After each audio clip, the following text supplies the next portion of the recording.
why currency conversion is stopping you from starting your business in Ghana. And by the end of this video, I'll show you what you need to do. For many people, all of us, money is very important. And when you're moving into a new place, into a new business, you want to identify what makes sense, how much money you need to spend, how much money you're going to get coming in.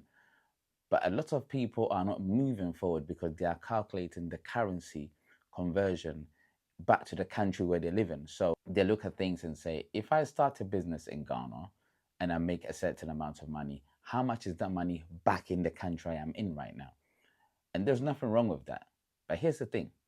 The reason you're thinking of starting a business in Ghana in the first place is because certain things are not working in the country that you are in. If they were working, for most people, you wouldn't think of starting a business elsewhere. Maybe you are expanding, but for people thinking of moving back into Ghana or starting a business as a first stepping stone, you have to look beyond the currency conversion. What is it about Ghana that you want to start a business in? Start a business is in the first place. There are people who go to Ghana with a certain amount of money, their money runs out, and they still don't want to come back. Yes, they go to Ghana with a certain amount of money, the money runs out, and they still don't want to come back, and they find ways to make it happen.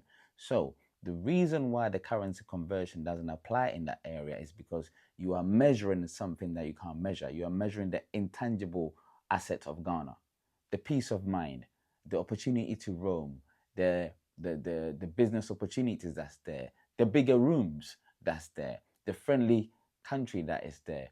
And as much as all of these are important, when you are not in Ghana and you are making a calculation based on just the fiscal alone, the fiscal sometimes don't make sense.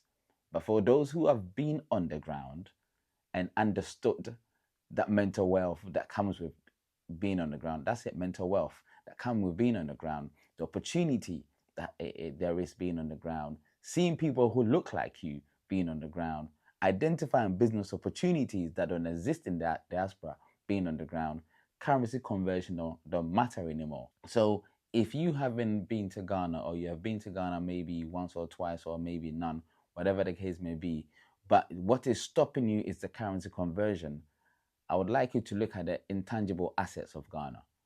And that's not always the currency conversion, because you are not going to spend the money back into the country where you are. You are spending the money in Ghana. And if you are in Ghana for a certain amount of time and your business is doing well, the compound will kick into effect. And before you know it, the conversion that was stopping you from starting the business start to make sense. So if you are sitting somewhere and you have a business idea and you want to go to Ghana or start the business in Ghana, make sure you take that first step, because the currency conversion can be a bit of a myth.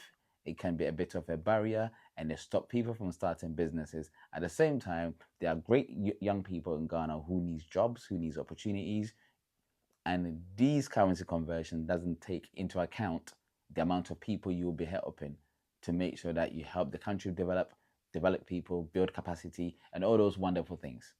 Don't make the currency conversion stop you.